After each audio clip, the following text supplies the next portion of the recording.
ध्यान से सुनना। एक का 5 से पढ़ेंगे, कोई 5 से पढ़े। क्योंकि स्वर्गदूतों में से उसने कब किसी से कहा, तू मेरा पुत्र है, आज तू उससे उत्पन्न हुआ, फिर यह मैं उसका पिता हूँगा और वह मेरा पुत्र होगा। और जब पैरोठे को जगत में फिर लाता है तो कहता है, परमेश्वर के सब स्वर्गदूत उसे दंडवत करें। और स्वर्गदूतों के विषय में यह कहता है, वह अपने दूतों को पवन और अपने सेवकों को धरती आग बनाता है। ध्यान देखिए वचन क्या कह रहा है। 5:1 क्योंकि स्वर्गदूतों में से उसने कब किसी से कहा, तू मेरा पुत्र है, आज तू मुझसे उत्पन्न हुआ है। उसने यीशु से जरूर कहा था, ये मेरा प्रिय, और आज आपसे कहता है, ये मेरे प्रिय पुत्र है। तो मेरे प्रियो, बाइबल बताती है जितनों ने यीशु मसीह को ग्रहण किया वो सब परमेश्वर की संतान होने का अधिकार आपको मिला है। इसलिए आप पहचाने आप हैं कौन, आप परमेश्वर की संतान हैं। तो इसलिए वो अपने लोगों को संभालेगा, लिखा हुआ वो अब्राहम के वंश को संभालेगा, और वो स्वर्गदूतों को नहीं अपने वंश को संभालेगा। तो आज आपको वो संभालेगा और यहां तक संभालेगा, वो आपको कभी छोड़ेगा ही नहीं। ऐसा कलाम कहता है, एक मां छोड़ जाएगी परंतु मैं तुम्हें कभी छोड़ूंगा न कभी त्यागूंगा। इसका मतलब क्या है? मां से ज्यादा प्रेम यहोवा हमसे करता है। कलाम कहता है यीशु मसीह को हमने क्या किया? ग्रहण किया, विश्वास किया। यीशु मसीह जैसे ही अपना प्रभु स्वीकार किया और परमेश्वर के रूह से हमारा जन्म हो गया। अब हमारा बाप कौन है? यहोवा। और यहोवा का पहला रूप कौन है? यीशु मसीह, वो पहला है और हम उसके बाद में। तो अब देखिए, जैसा यीशु है हम सबको उसी के स्वभाव में बनाया जा रहा है, ऐसा कलाम कहता है। इसलिए अगर आप वचन नहीं सुनते हैं तो उसके स्वभाव में आप नहीं ढल पाएंगे। आलस आपका एक ठोकर मारता है, कोई भी ठोकर मार सकता है। इसको कहा इस संसार में तो ठोकरें आएंगी, जब आप आगे बढ़ोगे, जब समझ लेना, कलाम कहता है जब आप समस्याओं का फेस कर रहे जाना तो समझ लेना आप आगे आत्मा में बढ़ रहे हैं। ये सुनो, जब आप आत्मा में बढ़ रहे हैं समस्या का फेस जब ही करना पड़ता है जब आपकी आत्मा में उन्नति होती है। और तो कुछ भी उधर पुधर हो रहा है उधर मत देखना, परमेश्वर आपको बनाने में लगा हुआ है, क्योंकि वो स्वर्गदूतों को नहीं, वो अब्राहम के वंश को बना रहा है, समझ रहा है। क्योंकि उसने कलाम में लिखा हुआ है, वह तो अब्राहम के लिए पत्थरों से संतान पैदा कर लेगा, कर सकता है निश्चय, और कर लेगा, और कर लिया। अन्य जातियां क्या थी? पत्थर थे, पत्थरों का आगे सर झुका रहे थे और पत्थरों से उसने अपनी संतान बना ली। आप और हम किसके आगे सर झुकाते थे? पत्थरों का आगे। पत्थरों को अपना माँ बाप मानते थे, लेकिन आज पत्थर हमारा माँ बाप नहीं, हमारा जीवता यीशु मसीह माँ बाप। ये सुनो, आज जीवते परमेश्वर संतान है। ये सुनो, आप देख लो, और जो लोग आपके घरों में विश्वास नहीं करते आज भी वो पत्थरों का आगे सर झुका रहे हैं। क्यों? क्योंकि उनका भी जन्म नहीं हुआ है। तो इसलिए हम क्या, आइए हम वचन इसी में और आगे जाते हैं। 2 अध्याय 2 का 16 से पढ़े।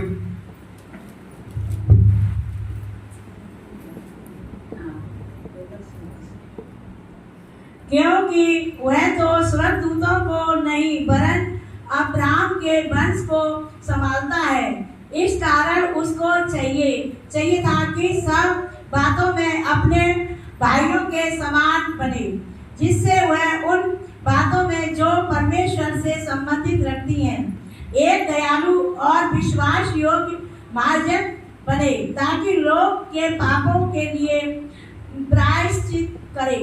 क्योंकि जब उसने परीक्षा की दिशा में दुख उठाया तो वह उनकी भी सहायता कर सकता है जिनकी परीक्षा होती है। बस परीक्षा में कौन सहायता कर सकता है? यीशु मसीह, क्योंकि उसने सारी परीक्षाएं। कि जब तक आप ये नहीं जान पाएंगे हम हैं कौन, आप कौन हैं, ये सबसे पहले पहचानो। यीशु कौन है और आप कौन है? यीशु मसीह वो परमेश्वर है जिसने आपको हमें बनाया है। सारी दुनिया को बनाया है। आज भी बहुत से लोग नहीं जानते, ये जानते हैं जैसे और भगवान वैसे यीशु मसीह भी होंगे। चलो यहाँ नहीं, हमारा यहाँ काम हो जाएगा, कभी वो लोग नहीं आते। अगर आप जान गए यीशु जैसा कोई नहीं, इसलिए आप छोड़ना नहीं चाहते। आप कहते हैं सब कुछ जाए तो जाए पर यीशु क्यों? क्योंकि आपने जान लिया है, अपने प्रभु को परख लिया है कि यीशु ही परमेश्वर और कोई परमेश्वर है ही नहीं। और यीशु ने कहा भी है, चोर तो चोरी करने, घात करने, हत्या करने आया, मुझसे जितने पहले आए वो सब चोर और खुल के यीशु मसीह ने कह दिया। और आज से भी 2000 साल पहले ये बात कही है, और आज भी बहुतों की बात पता, यीशु मसीह से आने से पहले जितने आए चोर और डाकू बता रहा है। अब हम इस बात को ध्यान से देखें, क्योंकि वो तो स्वर्गदूतों को नहीं वरन अब्राहम के वंश को संभालता है। पता है स्वर्गदूत क्यों रखे गए? याद सुनना सब लोग, तुम्हारी सेवा करने के लिए।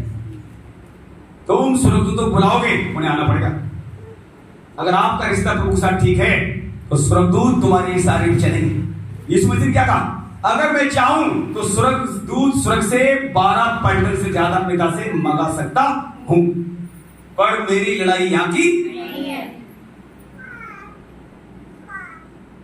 स्वर्गदूत नहीं मंगा यीशु मसीह ने। और आज अगर शैतान आपको परेशान करता है, आप स्वर्ग से स्वर्गदूत मंगा सकते हैं, निश्चय ही में आना पड़ेगा, ऐसा कलाम कहता है। तो इसलिए हम क्या यहां पर देखें, हम हैं कौन पहले पहचाने।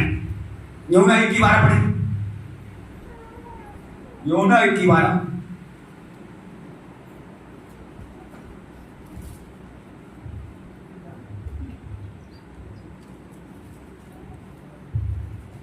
परंतु जितनों ने उसे ग्रहण किया उसने उन्हें परमेश्वर की संतान होने का अधिकार दिया, अर्थात उन्हें जो उसके नाम पर विश्वास रखते हैं।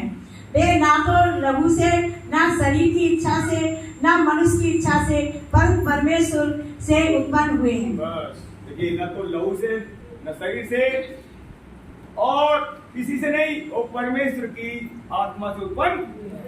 आप अब देख लो, आज आप और हम किससे उत्पन्न हुए? परमेश्वर की आत्मा से। इसलिए हमें निश्चय ही प्रभु के स्वभाव में ढलना पड़ेगा। लिखा हुआ, जिसे वो पुत्र बनाता है उसे कोड़े भी लगाता है। ऐसे नहीं सुधरोगे तो कोड़े लगाए दिक्कत है। तो आप इस बात को देख लें, कलाम साफ कहता है हम परमेश्वर संतान हैं। और कैसे हैं? क्योंकि हमने यीशु मसीह को ग्रहण किया। यीशु ही मेरा प्रभु है और कोई प्रभु नहीं है। अब जब हमने यीशु मसीह को ग्रहण किया और प्रभु की रूह ने हमें नया जन्म, हम भी एक आत्मा, हम भी एक रूह थे, पर हमारा सबका नया जन्म हो चुका है। और कलाम कहता है जब तक कोई नए सिरे से ना जन्मे तब तक परमेश्वर राज्य में कदापि प्रवेश नहीं कर सकता। अब आपने नया जन्म पाया है, इसीलिए यीशु मसीह के पीछे आप चल रहे हैं। और जब हम चल रहे हैं तो हर दिन हमारी उन्नति हो। ऐसा लिखा हुआ है, अगर उन्नति ना हो तो कोई फायदा नहीं। बच्चा अगर ना पढ़े तो ब्रेक लग जाए, ना पढ़े तो माँ बाप परेशान होते हैं। इसलिए अगर नहीं पढ़ते तो पिता को हमारी चिंता है। पर हमें भी क्या चिंता है? पिता क्या चाहता है हमसे, क्योंकि परमेश्वर हमसे क्या चाहता है हम वचन में देखेंगे। और अभी हमने यह देखा, वो तो अब्राहम के वंश को संभालता, स्वर्गदूतों को नहीं।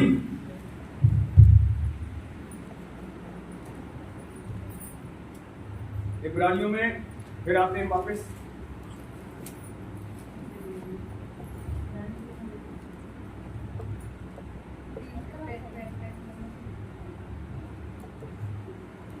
जो डालेंगे वो आएंगे 11 अध्याय।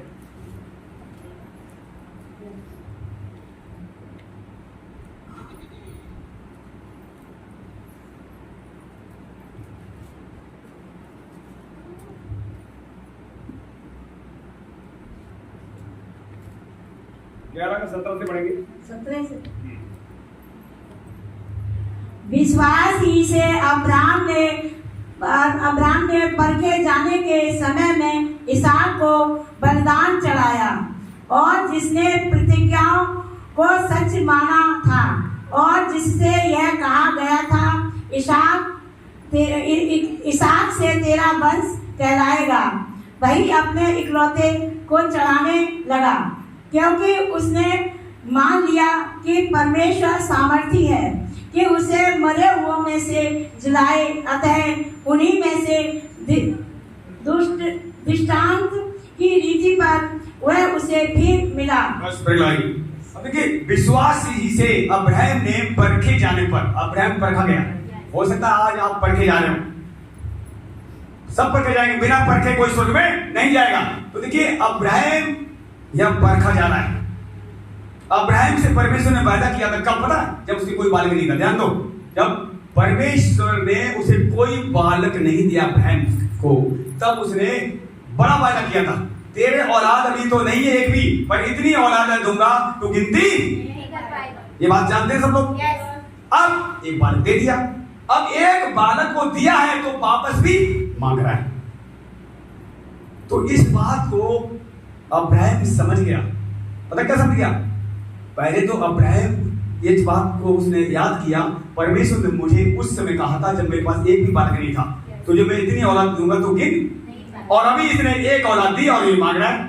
ध्यान सुनिए,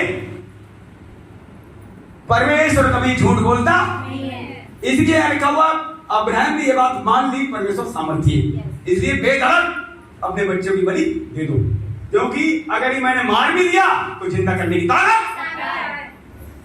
आ रही बात समझ में? जब आप परीक्षा में कहीं होते, कोई काम आपका लगता है बिगड़ेगा, बिगड़ेगा नहीं, वो बनने जा रहा है, निश्चय ही जो आपको लग रहा है ये बिगड़ने जा रहा है, वो खुदा बना रहा है। पर अब्राहम ने यह मान लिया परमेश्वर सामर्थ्य, उसने मना नहीं किया। परखे जाने पर, एक बार कहने पर मोरिया पर्वत पर चला गया, अपने बच्चे को लेकर कुर्बानी देने लगा, क्योंकि परमेश्वर ने पहले वादा किया, कुर्बानी लेने से पहले वादा किया, इतनी औलाद दूंगा, और ये भी लिखा हुआ है इसहाक से ही तेरा वंश चलेगा। और इस बात को अब मारने जा रहा, वंश कहां चलेगा? दिमाग में उसमें ये भी आ सकता था। अब्राहम से परमेश्वर ने कहा इसहाक को क्या कर, बलि चढ़ा, और उससे पहले बलि मांगने से पहले कहा इसहाक से तेरा वंश चलेगा। अब इधर बलि मांग रहा है। तो बहुत से लोग फंस जाते हैं कि अब बलि मांग रहा है, परमेश्वर कैसे मेरे वंश को आगे बढ़ाएगा, मैं तो बलि नहीं दूंगा भाई। बहुत से लोग तो बलि नहीं देंगे, कुर्बानी देने छोड़ो, प्रभु सुनेंगे ही नहीं। तो वो पता कर क्या सोचेंगे, ये परमेश्वर बात नहीं कर रहा आपसे, ये शैतान बात कर रहा है। सुन रहे हो सब लोग? अगर कुर्बानी का नंबर आता है, देने का नंबर आता है, तो लोगों को परमेश्वर पता क्या आता है, ये शैतान बोल रहा है देने के लिए। सुन रहे हो बात? नहीं सुन रहे? शैतान। इसीलिए अगर आप वचन में जब पढ़ते हो, ये वचन ही हमें बताएगा शैतान बात कर रहा है कि परमेश्वर बात कर रहा है। परमेश्वर की आत्मा आपको परख दे, मैं ये विनती कर रहा हूं, सबको परख दे। शैतान आज क्यों लोगों को गुमराह करता है? खुद शैतान लोगों को क्यों दिखाई देता है? क्योंकि परख आज वहां तक आज लोग बहुत से नहीं पहुंचे, जो कभी गुमराह होते हैं, लोगों को शैतान दिखाई दे रहा है। लोग आज संदेह फंसे हुए, सच में फंसे हुए, क्यों? बच्चे में कमजोरी। गलती यीशु मसीह की नहीं है, सोना नहीं जाग जाओ, सोने से कोई फायदा नहीं। अगर आज आपको परख नहीं, पवित्र आत्मा की बढ़ती मांगो। जब आप पवित्र आत्मा से बढ़ते हैं ना, शैतान तो आजू बाजू आने की छोड़ो, दूर रहेगा कोसों। निश्चय बता रहा हूं आपको, वो क्या करा इब्रानियों में, वो अपने सेवकों को धड़कते भट्टे का भट्टे से बनाता है, आग से भरता है, पवन दूतों को बनाता है। दूत क्या करते हैं? उड़ते हवा में, और सेवकों को आग बनाता है। जो यहोवा के मुंह से आग निकलती, वो आपके मुंह से आग निकल सकती है, पक्का, और निकल भी रही है। उस आग को हमें बढ़ाना है तो शैतान को चला सकते हैं। सच बता रहा हूं, मैंने देखा अपनी लाइफ में, और आग बढ़ाना चाहता हूं, और जितना ही आप आगे बढ़ोगे, ऐसा हो नहीं सकता जो रोका ना जाए। रोका तो जाएगा। अब सवाल यह है कि रुक रहेगी, आपका दिमाग खराब किया जाएगा, आपकी बदनामी की जाएगी जब आगे बढ़ेगी। उसी समय चुप रहना है, कम उत्तर देना, वचन देना नहीं तो मत देना, चुप रहना।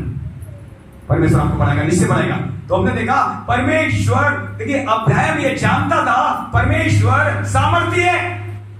19 लिखा हुआ, क्योंकि उसने मान लिया कि परमेश्वर सामर्थ्य है, कि उसे मरे हुए में से जिलाएगा। अगर इसहाक को मैंने बलि चढ़ा भी दिया तो परमेश्वर जरूर जिंदा करेगा, क्योंकि उसने मुझसे वादा किया है इसहाक से तेरा वंश चलेगा। तो आज परमेश्वर अगर कुर्बानी मांग रहा है इसहाक की, तो जरूर मुझे परखा जा रहा है, बाकी कुर्बानी में तो दूंगा, इनकार नहीं करूंगा। जब हम इनकार नहीं करते, परमेश्वर के पीछे चलते हैं, तो हम परीक्षा में पास होते हैं। आप देख लो, हन्ना की कहानी आपने पढ़ी है ना? हन्ना की एक भी औलाद नहीं थी, 5 थी। उसकी 100 तन उसे क्या करती, चिढ़ाती थी, परेशान करती थी। और एक दिन, ध्यान सुनना, ये आपको डीपली बात है, हम लोग सीख रहे हैं, आपको भी सीख रहे हैं, हम भी सीख रहे हैं। हन्ना एक दिन प्रार्थना करने गई, भवन की टेबली बैठी हुई, और वहां नबी का नाम क्या, कोई बताएगा? एली। हाँ, एली से देखा है, जैसे मान लो एली यहाँ खड़ा हुआ है और कोई बहन घुटने देख के प्रार्थना कर रही है, उसके ओठ ऐसे हो रहे हैं, रो रही है, और एली क्या करा, ये हन्ना तू क्यों नशे में, कब तक तेरा नशा उतरेगा? अब देखिए वहां कुछ और है, और नबी नहीं समझ पा रहा। नबी समझ रहा है ये नशा करके आई है, और हन्ना नशा किया हुआ। ऐसे ही शैतान गलती करवाता है। बताओ, एली एक नबी है, फिर भी नहीं देख पा रहा है कि हन्ना नशे में है या प्रार्थना कर रही है। लिखा नहीं लिखा? तब हन्ना ने कहा, हे मेरे प्रभु, मैं प्रभु की दासी नशे में नहीं, मैं अपनी सारी परेशानी प्रॉब्लम में आज मैं प्रभु का आगे रख रही हूं। वो कांप रही थी, मतलब खुदा के आगे वो प्रार्थना कर रही थी। पता क्या प्रार्थना कर रही थी? यदि तू परमेश्वर आज मेरी कोख को खोल दे, मैं बच्चा दे, तो वो बच्चा मैं तुझे अर्पण कर दूंगी, हमेशा के लिए मैं वापस मांगूंगी। ये प्रार्थना कर रही थी वो। और एली क्या सोच रहा है? ये तो नशा कर रही है, क्योंकि पहले की लेडीजें भी नशा करती थी। तो आज ऐसा ही होता है, कई खुदा का काम लोग करने जाते हैं, शैतान औरतों डालता है मन में, ये अय्यासी करने जा रहे हैं। सच बता रहा हूं, यहां तुम्हें समझना है, जब नबी नहीं समझ पा रहा है तो आज की औरतें क्या समझ पाएंगी? कई बार लोगों को पति गलत भी होते, ये नहीं कह रहा हूं, गलती किसी से ना करवा सकता है, पर जो रूह से भरा हुआ है, जो इसका खौफ मांगता है वचन का, उसे कोई ताकत जमीन आसमान की गिरा। सुलेमान बुद्धि ज्ञान था, सब कुछ था, न्याय अच्छा करता था, लेकिन खुदा का खौफ नहीं था। खुदा का खौफ अगर होता तो गिरता नहीं। आप देख लो वो क्यों गिरा, आप देखो प्रभु से क्यों गिरा सुलेमान, क्योंकि उसको खौफ। परमेश्वर ने कहा था तुम मिस्र की बेटियों में से कोई बेटी, अगर उसे खौफ होता तो क्यों लाता? अब नहीं, वो मिस्र की बेटियों में से बेटी एक और ले आया जो मूर्ति पूजा करवाती थी, वो इसलिए गिरा। अगर खौफ होता, लेकिन खौफ किसको है? खुदा जो मना करे वो ना काम ना करे, लेकिन जो मना किया वही काम किया। इसका मतलब खुदा का खौफ सुलेमान के अंदर नहीं था। बुद्धि था, टैलेंट था, समझ था, सामर्थ्य थी, पर भय नहीं था। सामर्थ्य कितनी थी? बहुतों को मारता था, बहुतों को जीत के ले आता था, सोने चांदी भवन बना दिया। उसके टहले हुए बुद्धि पाकर देखो कैसे कपड़े पहनते थे, लिखा हुआ है। लेकिन एक खौफ ना होने से सारी बुद्धि नष्ट हो गई। ऐसा ना इसमें पढ़ लेना, अब सबोदेश में लिखा हुआ है, सबोदेश में लिखा हुआ है, ज्यादा बाइबल टीच कर रहे हो ठीक है, ज्यादा और कुछ आप सीख रहे हो ठीक है, लिखा हुआ है ज्ञान बढ़ता है तो दुख भी कहीं लिखा है, ज्ञान बढ़े पर घमंड ना आए। घमंड कब नहीं आएगा जब खुदा का खौफ होगा। सुलेमान क्यों करा? अब सिमसोन का कहानी देखो आप, सिमसोन क्यों करा? खुदा का खौफ नहीं था, जबकि उसका नाजी नहीं था, परमेश्वर का नाजी नहीं था, लेकिन खौफ नहीं था। जितने लोग गिरे हमारे पुरखे क्यों गिरे? खुदा के खौफ न मानने से। तो इसका मतलब क्या है? इसका मतलब अब ये समझ ले, खुदा का खौफ हमें गिरने से बचाता है। यह समझ, खुदा का खौफ ही हमारा धन है, लेकिन खुदा का खौफ सुलेमान का धन नहीं था। उसका सोना चांदी कई कार आता था, देखो आप 666 की कार सोना उसके पास आता था, बहुत सारे बिजनेस में उसके पास सोने चांदी का महल था। उस खुदा का खौफ नहीं था। लेकिन आज तुम्हारे पास रुपया कम हो चाहे ज्यादा हो, खुदा का खौफ अगर रहेगा, 1 रुपए की कोई चोरी नहीं कर पाएगा। निश्चय बता रहा हूं, चोरी तो चोरी, चोर घर में नहीं कर पाएगा। खुदा का खौफ है ना। हमारे साथ ऐसा क्यों हो रहा है या आपके साथ ऐसा क्यों हो रहा है? खुदा के खौफ में और ज्यादा मैं पढ़ना चाह रहा हूँ, इसलिए शैतान थतराया हुआ है, वो कांप रहा है। अगर इसकी बातें लोगों ने सुन ली, ये तो बच ही गया है, इसकी बातें जो सुन लेगा वो बच जाएगी। इसलिए आपके मनों में कई बार शैतान हो सकता डालता हो ये बातें, सारे दिन खौफ की बातें क्यों करती है? कल मैं सूरज पैमानी वचन थोड़ी देर रात को सुन रहा था, 12:30 बजे 1 बजे हम लोग 1 बजे तक प्रार्थना कर रहे हैं मिलके, तो वो यही वचन में बता रहा था, जब मैं कुछ आगे बढ़ता हूँ, खुदा का खौफ मानना सीखता हूँ, और शैतान आपको रोकेगा। रुकेगा ना आपको। और ये बात निश्चय जान लेना, अगर आप रुके तभी रुकेगा, नहीं तो कोई ताकत रोक भी